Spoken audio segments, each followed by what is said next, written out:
Hi, everybody. Welcome to what I'm working on Wednesday, on Thursday, on Chorus Girl Quilting. And it's a Love Shack edition. So today we're giving you some project updates. I'm also going to share a little sneak peek on a quilt I just finished, but I haven't gifted it yet, so you're only going to get a peek. And I have some really exciting news to share, so stay till the end so you can hear that news. I've been working today is actually Wednesday when we're taping this, but we've been really busy since we got down here and have had some other house type projects. So the quilting has kind of been in fits and starts. But I've made some big headway on the Bargello quilt, the one that's called Fire and Ice. And so here's a little background about Bargello, what that actually is. I Googled it, and you can too, but it's uh, it's an embroidery technique that comes from or originated in Florence, Italy in the 15th century. So it's hundreds of years old. And so when I was doing my Googling, I said, when did people start making Bargello quilts? And it was in the early 90s because that's when rotary cutters and rulers like this started becoming a thing in quilting, and the method of piecing called strip piecing was really popular. It still is. It's still a method, but it was brand new back in the early 90s. I actually remember my aunt Ruby, who was a quilter at the time. She had just started getting into quilting, and she was telling me about this rotary cutter and how great this was. And you sew these strips, you just trim them down. So that's how Bargello quilts kind of came into the quilting picture and when. But it is a strip piecing method. And about a month ago, I showed how you start the process, and I'll link that video in the description box, where you sew all your 2.5-inch strips together, and then you make a tube and you cut it down into specific sizes according to a cutting chart. This pattern has a chart that I'm following to make these, and I'm looking for it right here.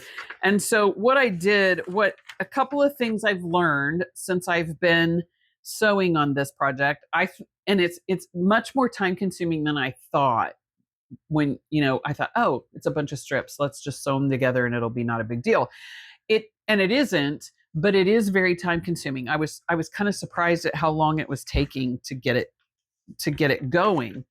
So couple of things I've learned about doing this while I've been doing this project, and I'll bring it over here to the ironing board.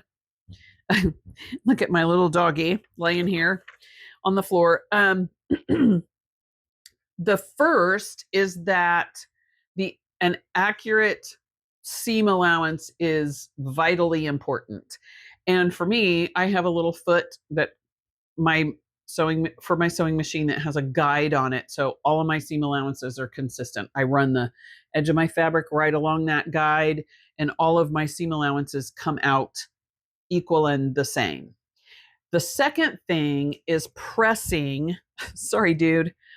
Pressing is really important as well. And when I started this, the instructions tell you to make you have to make 4 sets of these strips to cut them down. And two sets will be odd numbered strips, and 2 sets will be even numbered strips.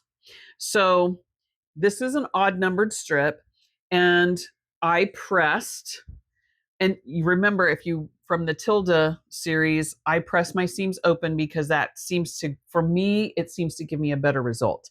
But for this quilt, I am pressing my seams to the side. And so this is an odd numbered strip. It's number 23 of 30. And I have pressed these seam allowances going up towards the top, and I put numbers on the top of each strip. So I know what's the top of the strip. So I pressed those going up like that. And then for strip number 24, even numbered strips, they all go down like this. So when I take these strips and I sew them together, and I'll have to move my little numbers because my seam allowance will run over the pins.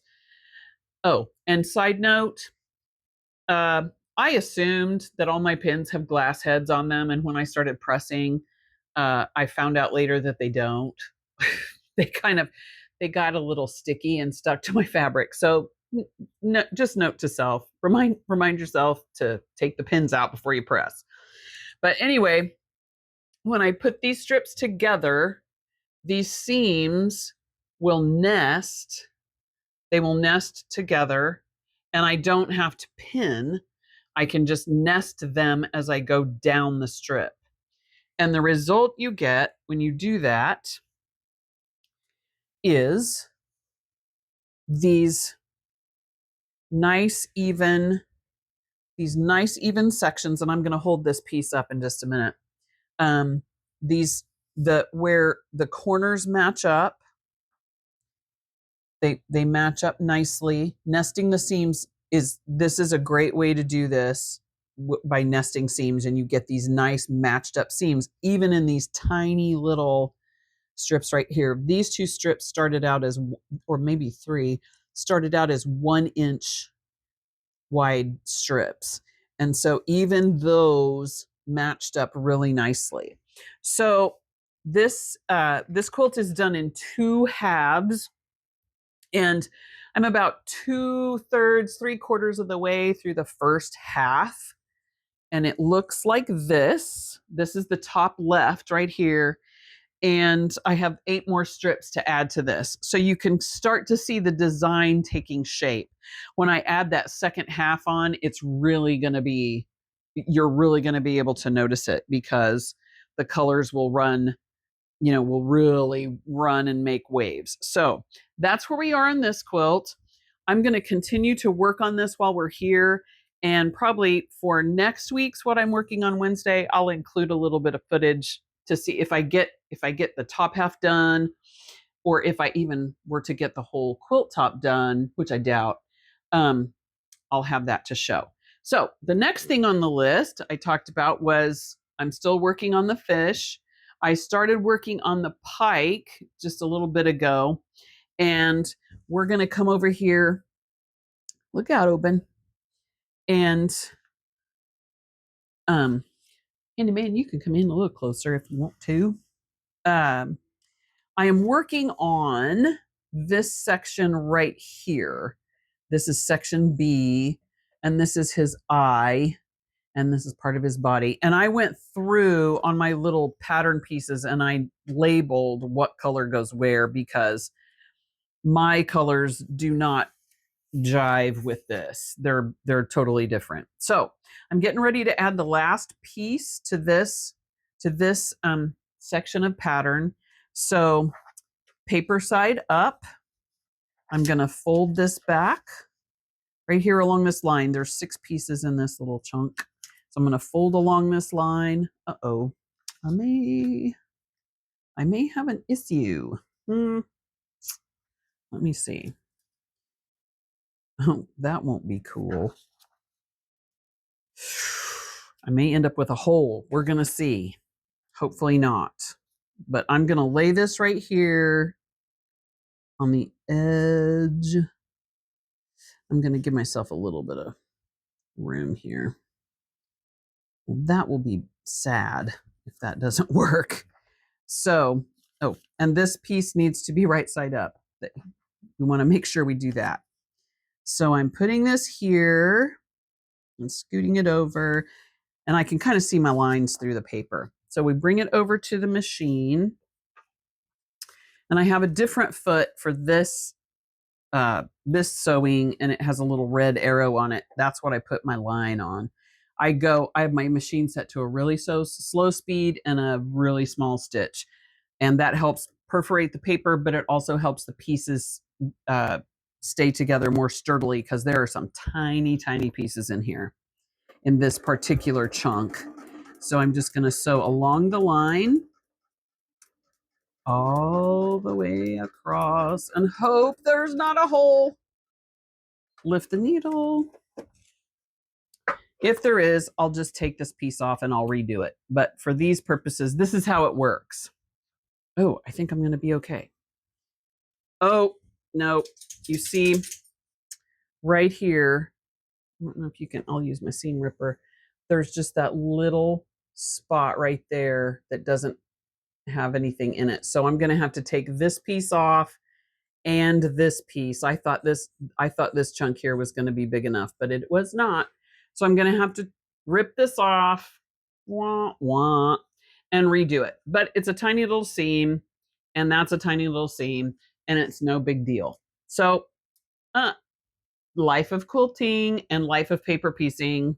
Sometimes your pieces aren't always the right size. So I have a couple of other things to show you. One, I promised a sneak peek of a quilt that I'm doing. It's going to be a gift, but I talked about this block a few weeks back on a Wednesday. Whoops, dropped my rotary cutter. And I talked about the little block I was going to put on the back with the little onesie person on it. Here's my little person.